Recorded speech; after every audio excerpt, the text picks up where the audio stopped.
오늘 하나님 말씀 보겠습니다. 우리에게 주신 하나님 말씀은 갈라디아서 2장 11절에서 16절 말씀입니다. 갈라디아서 2장 11절에서 16절까지의 말씀입니다.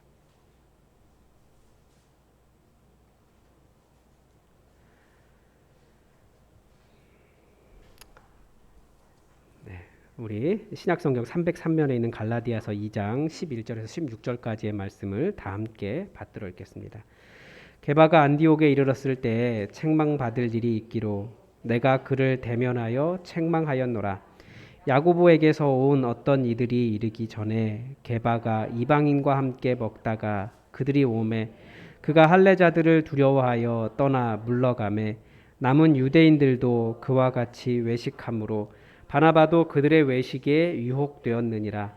그러므로 나는 그들이 복음의 진리를 따라 바르게 행하지 아니함을 보고 모든 자 앞에서 게바에게 이르되 내가 유대인으로서 이방인을 따르고 유대인답게 살지 아니하면서 어찌하여 억지로 이방인을 유대인답게 살게 하려느냐 하였노라.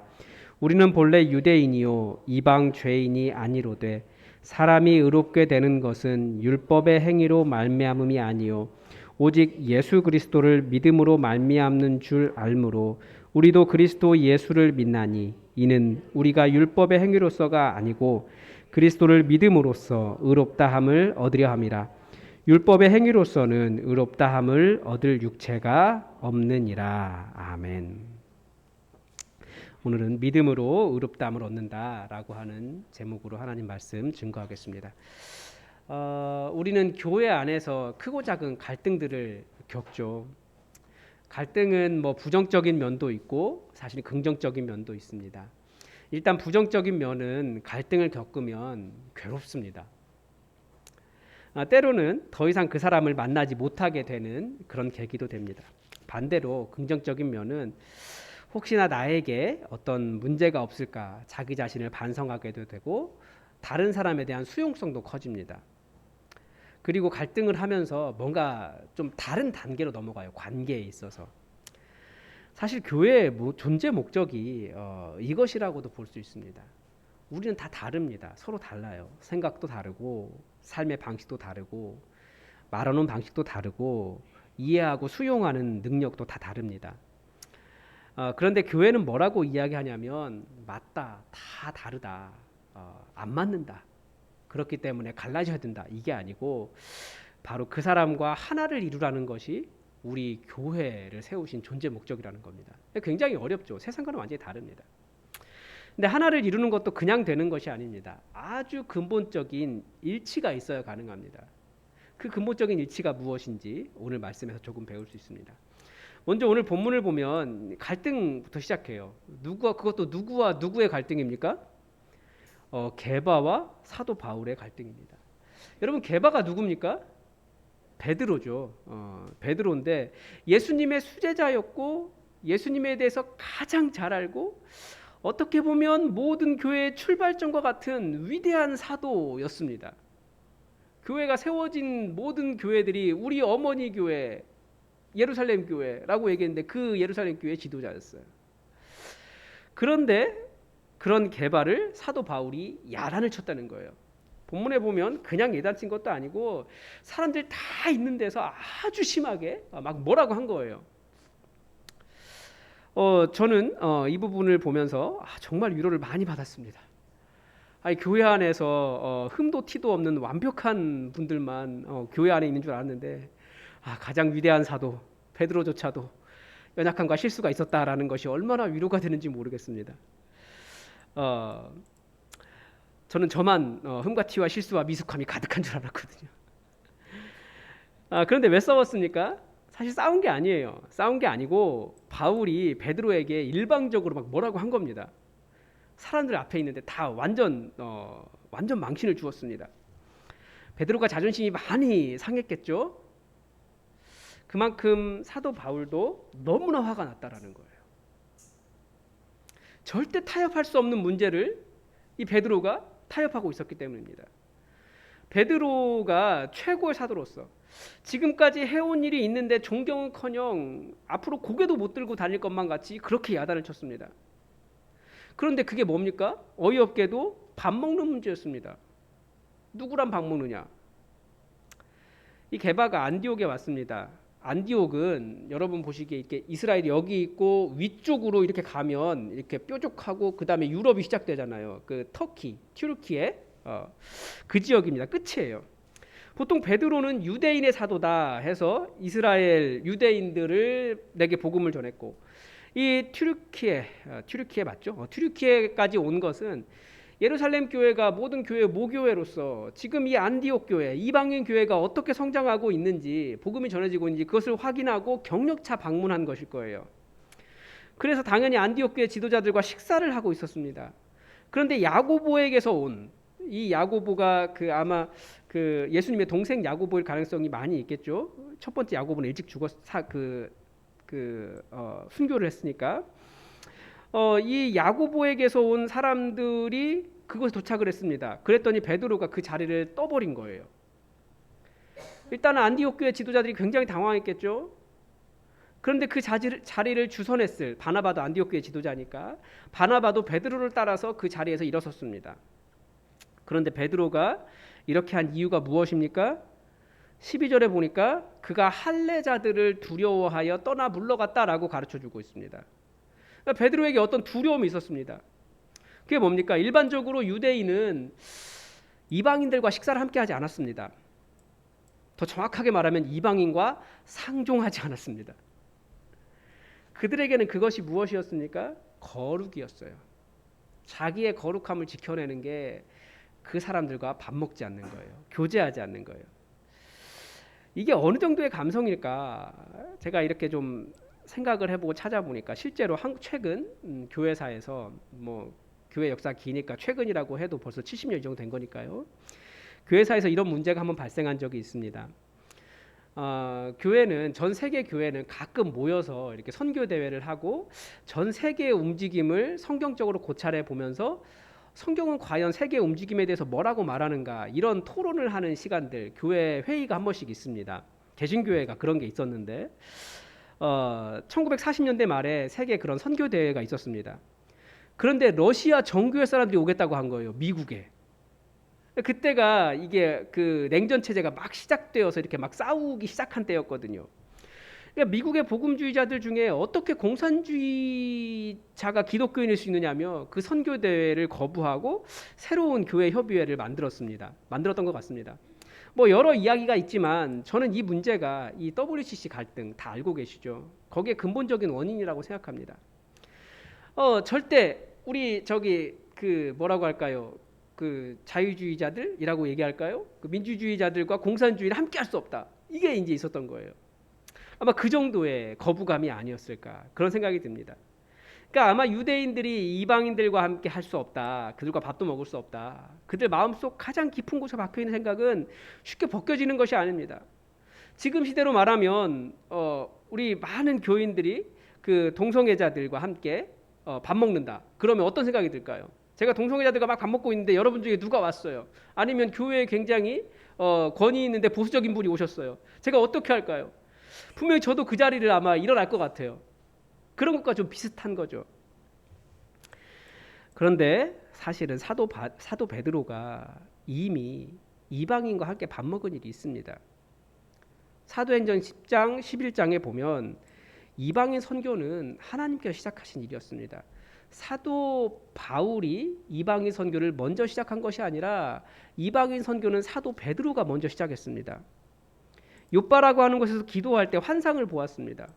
하늘에서 큰 보자기 같이 내 귀퉁이가 묶여 있는 그릇이 이렇게 내려오는데 그 안에 소위 유대인들의 부정한 짐승들, 그런 것들이 담겨 있었습니다.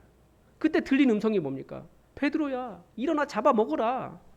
근데 베드로가 뭐라고 말합니까? 아닙니다. 저는 속되거나 깨끗하지 않은 것을 제 입에 결코 댄 적이 없습니다. 거부했습니다. 그런데 그런 음성이 3번이나 있었다는 거잖아요.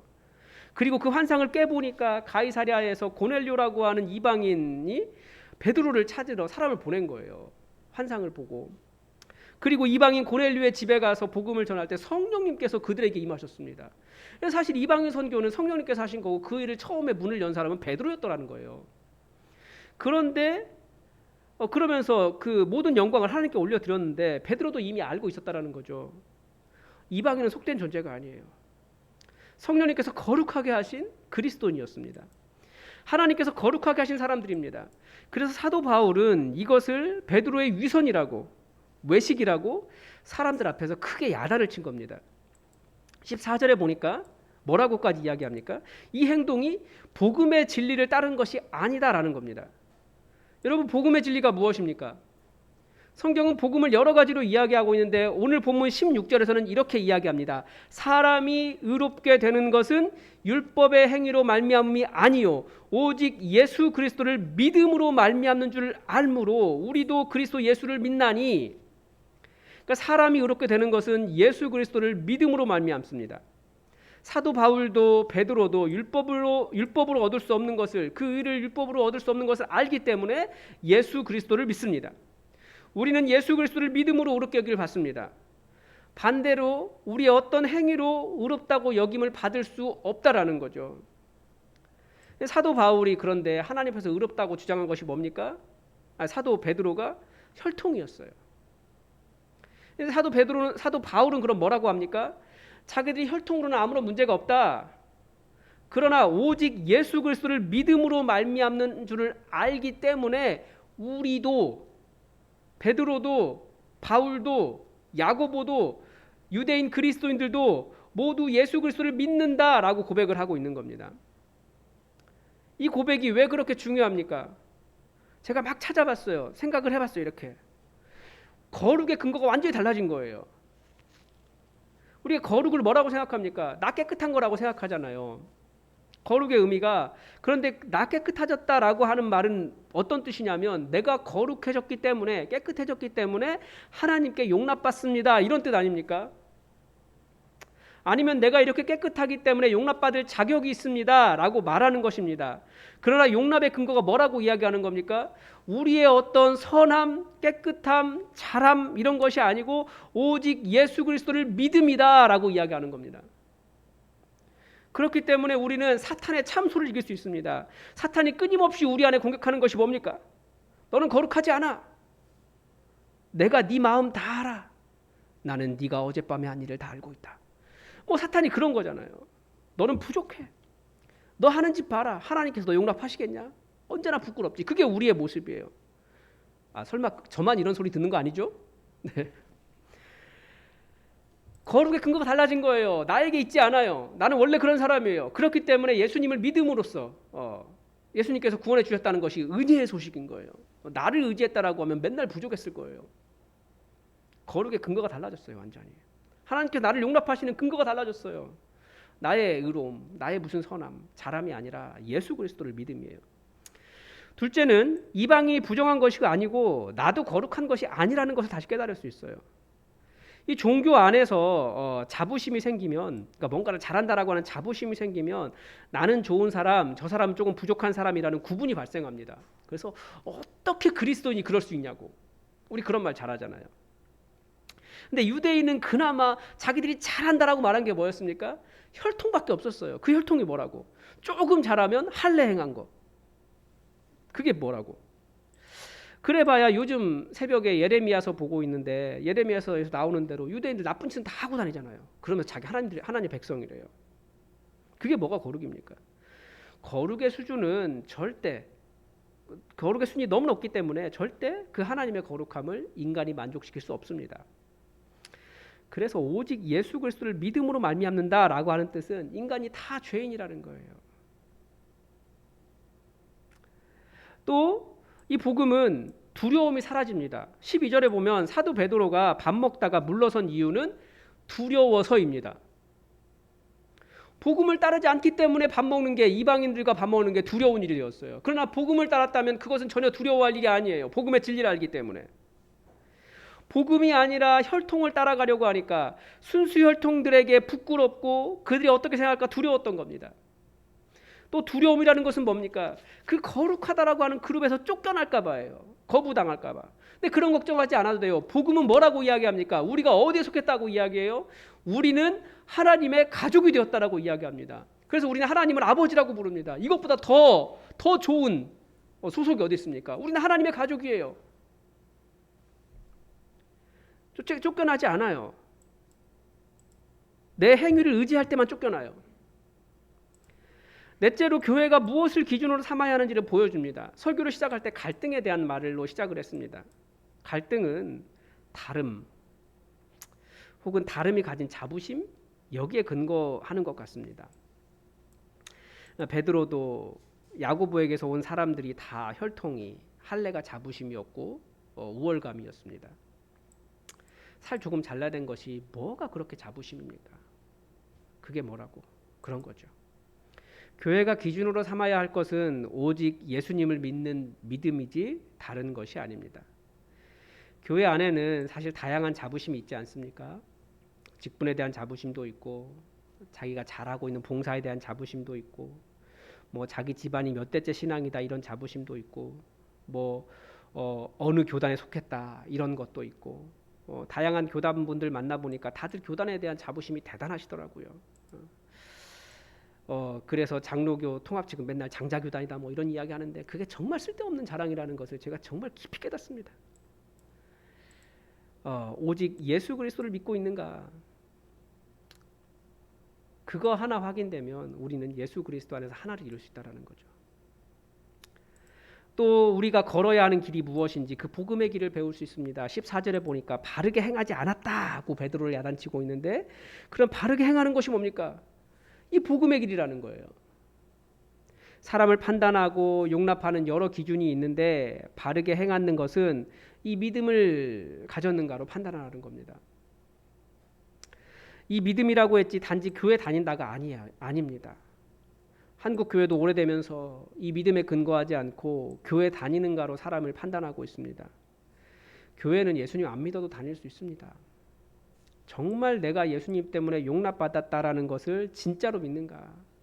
아니면 다른 기준들, 내가 더 선해야 한다든지 더 알아야 한다든지 더 직분이 높아야 한다든지 더 교회를 오래 다녔다든지 이런 기준 때문에 용납받고 떳떳해진다면 내 마음에서도 그것이 자부심이고 떳떳하다면 이 오직 예수님을 믿음으로만 이라고 하는 기준이 내게 있는가 돌아봐야 되는 거죠. 이 그리스도인이 또 여섯째로는 그리스도인이 세상과 다른 삶의 기준이 바로 이 복음이라는 거예요. 다시 세상으로 돌아오면 세상은 계속해서 사람들을 평가합니다. 그러나 복음은 뭐라고 이야기한다고요? 처음부터 우리를 부족하다라고 이야기해요. 하나님의 의에 이룰 수 없다. 그렇기 때문에 예수님께서 십자가에서 죽으셨다. 또 세상이 가진 배타성을 또 극복할 수 있습니다. 종교가 계속해서 어떤 기준을 세워가는 이유는 그것이 곧 용납할 수 있는 수준이 되는 겁니다. 그래서 자꾸 어떤 기준들이 생겨요. 이것을 감당한 사람들만 더 높아지는 거죠. 우리는 다 오직 예수 그리스도를 믿음으로 의롭다함을 얻습니다. 이 의롭다함은 사실은 법적인 용어입니다. 정죄받지 않는다. 이해할 수 있는 말로 하면 무죄다 이런 뜻입니다. 개념적으로 우리는 죄인이 맞습니다. 다 죄인입니다. 죄가 있습니다. 거룩하지 않습니다. 그러나 그리스도 안에서 죄인이지만 정죄당하지 않는다라는 뜻입니다. 따라서 이 의롭게 함은 하나님께서 우리 같은 죄인에게 주신 굉장히 과분한 은혜, 선물입니다. 하나님은 우리를 그렇게 의롭다고 바라보실 뿐만 아니라 실제로 우리를 순결하고 흠없는 의로운 백성으로 바라보시고 그렇게 만들어 가십니다. 그 만들어 가시는 과정 안에 많은 갈등이 있을 거예요. 그 갈등이 있어야 사실은 깨달아요. 무엇이 잘못됐구나. 나도 반성할 것이 있구나. 그리고 내가 더 수용하지 못하는구나. 나에게 연약함이 있었구나. 갈등은 아프지만 굉장히 반성 많이 하게 합니다. 그래서 갈등은 뭐와 같냐면 여러분 쇠를 용접해 보신 적이 없으시죠? 네. 쇠를 용접하면 어떻게 됩니까? 불꽃이 막 튀잖아요. 그 불꽃이 튀는 것과 똑같아요. 갈등이에요. 그런데 어떻게 됩니까? 그 불꽃이 사라지고 나면 붙어가지고 안 떨어져요. 용접을 하면 그 용접한 것은 안 떨어진대요. 그 용접한 옆에가 떨어진대요. 용접한 것은 워낙 강하기 때문에. 그게 우리 공동체 예수님께서 사역의 결과로 교회를 남겨두시면서 너희 갈등할 거다. 다르기 때문에. 그러나 내가 십자가 진 것을 기억하고 서로 그렇게 용납해라. 그러면서 하나를 이루어라. 이래서 교회를 천국으로 주신 겁니다. 왜냐하면 교회 바깥에만 나가도 얼마나 많은 갈등이 있습니까? 얼마나 많이 용납하지 못합니까? 얼마나 행위가 있지 않으면 용납하지 못하고 이런 자기의 의로움 때문에 다들 자기가 높은 사람들하고 이야기합니까? 계속 갈라져요. 그런데 복음으로 예수 그리스도를 믿음으로 의롭다함을 얻는다라고 하는 이 복음을 아는 사람들은 그렇게 살지 말고 겸손하게 예수님처럼 서로 용납하며 살아라. 그것 때문에 이 놀라운 은혜를 우리에게 주셨습니다. 여러분, 이 놀라운 은혜는 그리스도를 믿으면 다 얻을 수 있습니다. 여러분, 이 복음 안에 정말 뿌리박고 다른 것 말고 믿음으로 의롭다는다. 이것을 기억하시기 바랍니다. 우리 함께 찬양하고 기도할까요? 우리 예품 208번 함께 찬양하겠습니다. 208번입니다.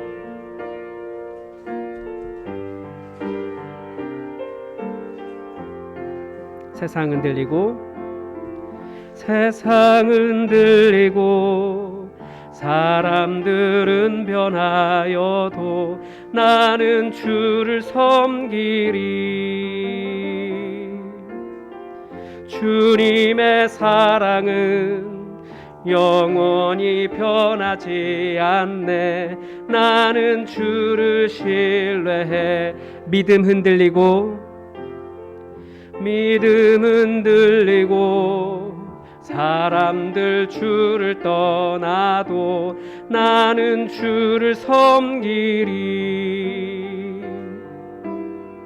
주님의 나라는 영원히 쇠하지 않네. 나는 주를 신뢰해.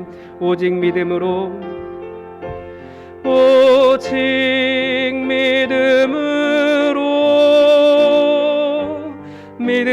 내가 살리라.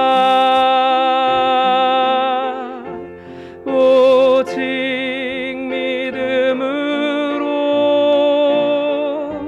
믿음으로 내가 살리라. 오직 의인은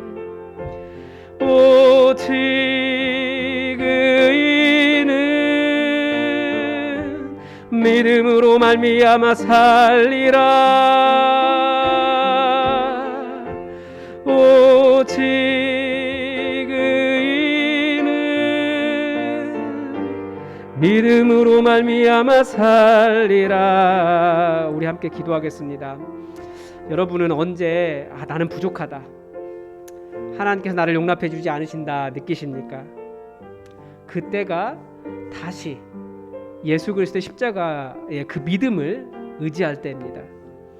혹시 네 모습 봐라, 얼마나 부족하고 연약하냐, 너는 조금 더 완벽해져야지 하나님께서 용납하실 것이다 라는 사탄의 참소가 들리십니까? 그때가 그것을 이기고 이 복음, 예수 그리스도를 믿음으로, 오직 예수 그리스도를 믿음으로 의롭게 된다라는 것을 내 안에 선포할 때입니다. 이 용납함과 자유의 기준을 잘 모르시겠다면 때로는 주님, 저는 정말 이 믿음 안에 있는 자유, 이 용납함을 제대로 알기를 원합니다. 비록 나는 죄인이지만 죄인은 의롭다고 하시는 예수 그리스도를 믿겠습니다. 마음과 입술의 고백에 기도를 드려야 할 겁니다. 여러분, 우리 하나님 앞에 정말 복음 제대로 알고 복음의 길을 걷고 바르게 걸어갈 수 있게 해달라고, 오직 믿음으로 얻는 이 의를 제대로 알게 해달라고 우리 잠깐 기도하겠습니다. 기도합시다. 하나님 아버지,